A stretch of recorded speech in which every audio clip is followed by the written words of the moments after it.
Welcome to SoulForum. Each episode invites you to journey across the landscape of our global collective soul. From the moment humankind entered into the story of the universe, we have sought to orient ourselves within this unfolding gift of life. Together, we continue to seek insights and language to navigate our experience of spirituality, ethics, sexuality and gender roles, civic engagement, our role in the ecosphere, and more. Your guide for each of our series are emerging scholars from around the world studying at the Graduate Theological Union in Berkeley, California. The GTU is one of the world's most comprehensive centers for graduate study of religion and theology. It's a leading destination for leaders and innovators from a wide range of spiritual and philosophical perspectives to explore the world's great religions and wisdom traditions. So give yourself a moment to lean in and journey a little deeper into the human experience. Welcome to SoulForum. Hello everyone, and welcome once again to this podcast in which I am exploring the power of economy in building flourishing human communities, while realizing also its capacity to create conflicting social classes and widening the gap between the haves and have-nots. And you are with me, Raphael Mkuzi. After discussing the fundamental role of religious values in socio-economic discourses and examining the critical contribution of religion to the field of economy, but also after discussing the contribution of the Christian, Islamic, and African traditional religions, mainly the Ubuntu philosophy, to economic justice. Today I'll be focusing on the impact of economic justice in religious traditions, human cultures, and political institutions. More importantly, I will highlight the relationship existing between economic justice and peace. And you are with me, Raphael Mkuzi. Let me begin by saying that there are three key issues this podcast intends to cover, mainly economy, justice, and peace. And at the end, I would like to demonstrate that although these concepts seem to be distinct and separate, yet we can draw a connecting line among them. Of course, by now we should be conversant with the notion of economic justice based on the information we got from our previous podcast. For that reason, allow me to go straight to the issue of peace and only later come back to the link it has with economic justice. When we talk about the issues of peace and peace building, it's proper to specify the kind of peace we are talking about. Otherwise, we may end up discussing a different issue altogether. Scholars of peace studies do contend that peace-building enterprises can well be understood only if we have comprehended the full scope of the concept of peace. And the classical scholars were good in making such distinctions. For example, the Greek word eirene implies a brief moment of peace between repeating conflicts. And the Latin word pax implies the absence of war due to an imbalance of military power. If a nation is willing to start war, for example, with another nation, and a superpower nation threatens with military sanctions or military interventions, the weaker nations in terms of military power may be restrained from starting conflicts or war. In such kind of a scenario, there will be peace not because the weaker nations are willing to make peace with others, but simply because they are intimidated by the military might of the superpower. And in the case that the superpower, which threatened weaker nations, loses its might, it means that the war can break up again. Thus, pax is what is normally called negative peace. And shalom implies the presence of peace by choice and design. According to the notion of shalom, peace is seen as a conscious, holistic, community-wide choice aimed at maximizing citizens' well-being. Looking at these three different meanings of peace, and in the recent times, scholars in peace studies have come to divide peace enterprises into negative and positive. On the one hand, negative peace focuses on the absence of war or brief moments of peace between repeating conflicts. On the other hand, peace studies are now becoming more interested in multidisciplinary approaches to peace and promoting values that identify positive visions of peace. Thus, positive peace deals with the root causes of conflicts by addressing issues of human rights, economic fairness, access to opportunities, democratization, and environmental well-being and sustainability. When we go to a renowned peace scholar, Gauteng, he explained the complexity of building positive peace in relation to the complexity of the causes of violence. In a triangle called a Gauteng violence triangle, he assessed that violence occurs on two levels: direct or visible, and on the level of indirect or invisible level. On the direct level, violence is characterized by what we see happening, like bloody wars, child and women abuses, and environmental degradation, just to mention a few examples. All these are seen as visible causes of violence. On the other hand, a lot of research in peace studies have shown that what we normally see as causes of violence are simply tips of an iceberg. In fact, there is always a huge iceberg underneath, which is more dangerous and can wreck the ships in the waters of life. In that regard, in the recent times, more focus is put on the indirect causes of violence, and these include the cultural and structural violence. These causes are often subtle but very effective and destructive, because they form the basis and strong foundation for visible violations in the communities. When people deal with the visible violence, what actually are doing is trying to work to achieve negative peace that is usually short-lived. Thus, authentic peace-building enterprises endeavor to respond to violations at both the visible and invisible levels. So simply put, positive peace approaches regard direct violence as simply tip of an iceberg, whereas cultural and structural violations are the root causes of the major violence. And history has taught us now that peace can be elusive if our efforts towards peace building are only limited to visible or direct violence and neglecting the invisible layer.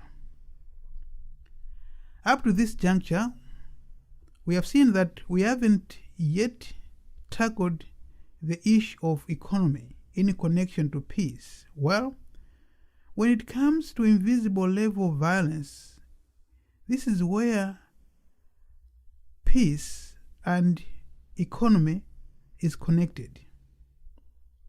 Because this invisible level of violence is grounded on people's culture and structures. And the fundamental role of economy in either causing conflicts and promoting peace is evident and apparent on this level. To understand how economy interplay with culture and structures, let us make a quick recap of what we said about economic justice in relation to liberation theology. I said, in liberation theology, economy is understood from the point of view of management of our common home, which is our planet Earth. In this management, we are reminded that the resources of the earth are the common good, meaning that all people have a right to its use. In this regard, economic justice entails the management of the resources of the earth so that each person enjoys the fruit of his or her due, that is, the fruit of our labor and the resources of the earth. But on the flip side of the coin, we may also say that economic injustice is when people fail to manage the resource of the earth, that some people are failing to enjoy the fruits of the earth. And once there is economic injustice, what follows is scarcity of the resource to some and abundance for others. Or simply put, economic justice leads to human flourishing, and economic injustice leads to poverty for some and affluence for others. Since the resources for the earth are meant to sustain us, to live, to give us life, its scarcity means failure to sustain life, or simply means death. So we can comfortably say that poverty is equal to death. Recording what we said on the last episode about poverty, I did indicate that poverty needs to be understood as an outcome of oppression or injustice, and the poor as victims of injustice or oppression. And when we avoid a narrow perception of poverty, we don't reduce poverty to the material have-nots. Actually, the material have-nots are just the tip of a big picture of poverty. This understanding gives us a comprehensive understanding that a wide scope of poverty leads to death of humanity. So far, researchers have discovered that cultural values and social structures are not only the core grounds of poverty, but they also do support the oppression of the poor. Just to narrow my argument, I would say there are much scientific findings that cultural values and social structures have been at the root of causing economic injustice and dehumanizing poverty. Let us take a few examples to authenticate the argument that the structures and the cultural values can cause economic injustice and poverty and dehumanizing a situation of the people.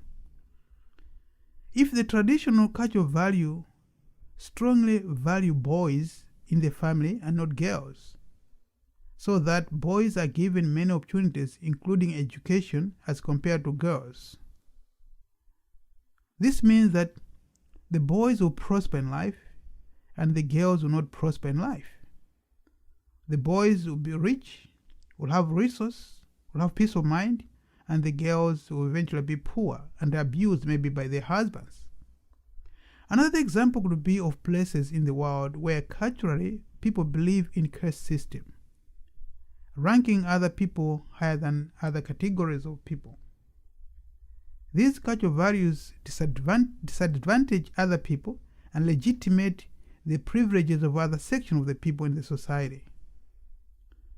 We can also talk of political structures that normalize human abuses and privileging people connected to the ranks of power. For instance,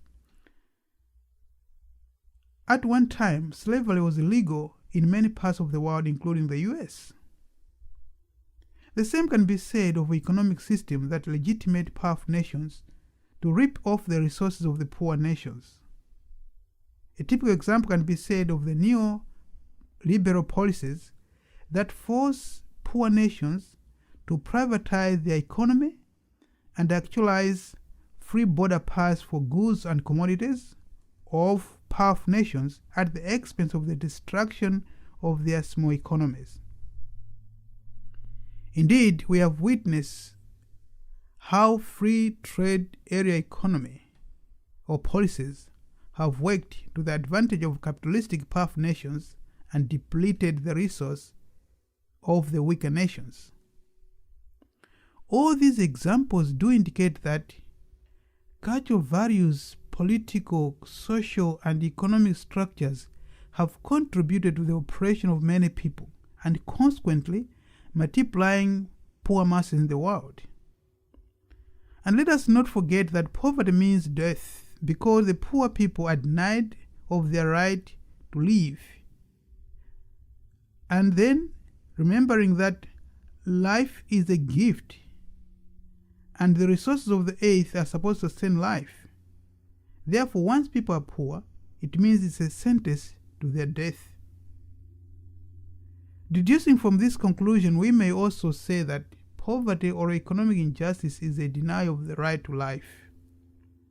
By extension, we may also say cultural values and socio-political structures can be the root of economic injustices and therefore the tools of death. In summary, what we have discussed so far is that economic justice, culture, politics are all interrelated and interconnected. Since there is such connection, perhaps the question we need to turn to now is, how can these relationships lead to conflicts and not peace? Let's begin using the example from our context of the US. The former Secretary of State Colin Powell once noted that the United States cannot win the war on terrorism unless we confront the social and political roots of poverty. According to Colin Powell, poverty is a typical example of the unjust human condition that is directly connected to the unjust political and unfair social condition in the world. For example, in South Sudan and in the Democratic Republic of Congo, many people are tempted to think that the country are having political wars, yet the facts on the ground are those of wars of resource. As the former senior analyst of the UN peacekeeping mission, Sophie Stecher, and another aid worker in South Sudan once stated that the Comprehensive Peace Agreement was signed in 2005, which launched Southern Sudan into independence from the north. But he recalled the immense gaps in terms of trying to stabilize the country. Another long-time aid worker agreed that the government needs support with capacity building, training, and establishing systems for public administration that are accountable, transparent, and based on best practices. The aid community can help the government to better manage its resources and provision of services without creating dependency. And in 2015, there was a little support provided towards institutional change, and the government was under no obligation to bear responsibility for the fate of the country. These reports reveal that underneath the protracted conflicts in southern Sudan are issues of economic injustice by the state and poverty. In this regard, it is very difficult for the militia to let go of their guns when their survival after the war is not assured. Moreover, the Nuer and the Dinka tribes in Sudan, which comprise the major warring parties, have always fought for equality in the distribution of the pasture land and natural resource. The growing desertification in sub-Saharan regions due to the effects of climate change is more reason to worry about for new conflicts in many parts of Africa, unless issues of global environmental justice, which are economic issues at hand, are faced decisively. Peace then would be just a dream. These examples authenticate that there is a close link between integral human development achieved through promoting economic justice and peace. And indeed, when Pope Paul VI said that development is a new name for peace, he was implying to the need for economic justice in actualizing peace.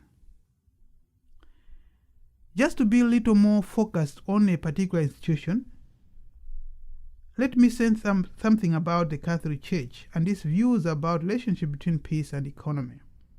Indeed, the Catholic Church has always believed that peace is the fruit of justice and not vice versa. And justice deals with issues of rights. And according to John Paul XXIII, he said, "Any human society, if it is to be well ordered and productive, must lay down as a foundation and principle, namely that every human being is a person, that is, his or her nature is endowed with intelligence and free will. Indeed, precisely because he or she is a person, they have rights and obligations flowing directly and simultaneously from their nature. And as these rights and obligations are universal and inviolable, so they cannot in any way be surrendered." These ways of Pope John XXIII resound the importance of human rights, more especially right to life, that have seen their presence in many crucial documents in history. A trace in the concept of human rights reveals a long history dating back to the story of creation through the English Bill of Rights to 1948 Universal Declaration of Human Rights, all the way to the European Union that proclaimed Charter of Fundamental Rights in the year 2000. Although the current official teaching of the Catholic Church Magisterium on human rights is of fairly recent origin, yet vestiges of human rights can be traced all the way from the creation story and explained in various documents of the Church. We take example of the encyclical Pacem Terris issued by John Paul XXIII. The Pope enumerated and defined human rights as the recognition of the dignity of every person as a person. The encyclical emphasized that these rights are universal and inviolable, so they cannot be surrendered in any way. It was not by chance that Pope placed the right to life and a worthy standard of living at the top of the list of human rights. Rather, it was to emphasize their importance as well as articulating the close link between the right to life and the conditions that sustain life. So the encyclical goes further to say and enumerate specific things. Firstly, means which are suitable for the proper development of life. These are primarily food, clothing, shelter, rest, medical care, and finally the necessity of civil services. Thus, from the encyclical Pacem Terris, we can identify one fundamental aspect that relates closely with the concept of peace, namely respect of human rights, and most of all, the right to life and a worthy standard of living. The connection is also well articulated in crucial political documents. Among many of these vital documents is what was captured in the preamble of the U.S. Declaration of Independence. It was an inspiration to the country, and it was actually a passage that upholds the right to life, and it reads, "We hold these truths to be self-evident, that all men are created equal, that they are endowed by their Creator with certain unalienable rights, that among these are life, liberty, and the pursuit of happiness. That to secure these rights, government are instituted among men and women, deriving their just powers from the consent of the governed. That whenever any form of government becomes destructive of these ends, it is the right of the people to alter or to abolish it, and to institute new government, laying its foundation on such principles and organizing its powers in such form as to them shall seem most likely to effect their safety and happiness." These words clearly indicate how volatile is anything that infringes the right to life of the people, which includes poverty. And also we can see what United Nations declared in 1948 on a Universal Declaration of Human Rights, which continued to assert the right to life in Article number 3, saying, "Everyone has the right to life, liberty, and security of persons." And recently, Pope Francis makes this connection clear in the message for 53rd World Day of Peace. Pope Francis makes this connection clear in this message by pointing out 3 obstacles to the pursuit of the common good and peace. He states, division within society, the increase of social inequalities, and refusal to employ the means of ensuring integral human development. These were key factors that trigger conflicts and war in the world, according to Pope Francis. In the message, Francis contends that economic injustices create a set of conditions that impede the right of integral human development, and the fact that rights and obligations are universal and inviolable, so they cannot be surrendered in any way. Any violation of human rights through economic injustice calls for people's defense, hence conflicts. I've given a collection of so many parallels between the importance of human right, mainly the right to life, and peace, to emphasize that everything that violates the right to life is the direct cause for conflicts. And the logic is simple. If all people have a right to life, and that it ought not to be denied, that implies also that all people have a right to defend against the violation of this precious gift of life. And where there is opposing forces, that is between the violators of rights of life and defenders of right to life, the result is always conflict. In this regard, the gap between the poor and the rich is a fatal condition for conflicts. Before we conclude our podcast, I would like to talk a little bit more about the role of religion in promoting peace through economic justice. And let me begin by saying that I will make reference to a few religious traditions simply to stage an example of other religions. Another point worth noting here is that not all is rosy with regard to the role of religions as far as economic issues are concerned. There have been times when religions were siding with political and economic powers, and instead of being the voice of the voiceless, the poor, the dispossessed, the marginalized, and the oppressed, they were acting as the promoters of economic injustice, either implicitly or explicitly. Implicitly by becoming silent in the presence of oppression, and explicitly by actually being in power of economy that did not see that the good of the poor is being served.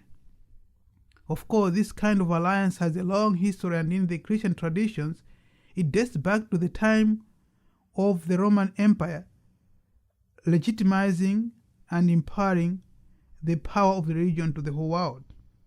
And it dates back to the Edict of Milan in 313 AD, whereby the emperor declared Christianity as the state religion. Nevertheless, we have also experienced the heroic acts of the church as an institution or through its individuals who stand strong against oppression, even to the point of sacrificing their own lives. What has recently ignited these efforts of the church is the reinterpretation of the role of the church and redefining the concept of salvation. At least in the liberation theologies, the church's role is not only understood as the instrument of salvation in the remote future, but that salvation, the reign of God, has its manifestation in the here and now. Therefore, the church sees its intervention into the world as part of the process toward the final accomplishment of the final victory of evil. Deducing from the role of the church toward the world we have now, we can see that religions have the role in economic matters. which are seen not as evil, but as a process to humanize the person. Up to this far, our exploration in this podcast have revealed that conflicts are directly connected with the economic injustices, and religions have the role to contribute to make justice in economics, but also there is the danger that religion can be the protagonist in promoting injustice. But as far as many religious doctrines have indicated, they are religious values that promote justice, peace, but most importantly, the ethical teachings help in inculcating the justice in economics. And from this conclusion, we can comfortably say that promotion of economic justice leads directly to positive peace. And then, what could be our take as we conclude this podcast?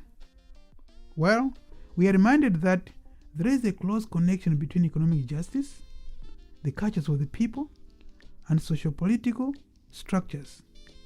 Because these, if they include the tenets of economic justice, they lead to peace. So, until we meet again in the next episode, let us be reminded that the world without economic justice, and religions have that role to inculcate the values of economic justice into the communities where it is serving. Otherwise, our world cannot be free from peace. Until we meet again in the next episode, you were with me, Raphael Mkuzi. Thank you for being part of SoulForum today. We appreciate you tuning in and listening. Each episode allows you a chance to reach out to the speaker with one of your questions or insights, and I invite you to do that by just simply sending an email to soulforum@oslc.net. And we'll gather together some of the questions or insights and put together a small panel to have a live Zoom Q&A with each of our speakers throughout the series. My hope is that as you've listened to this podcast, that it can help you navigate your own soul's journey, as all of us are, in a sense, given the opportunity really to engage our life experience, not just through our mind and our bodies, but also through the way in which we express spirit in the world. So thanks for being a part of this journey into our common life and into the ways we give expression to our own souls in this day and age. See you next week.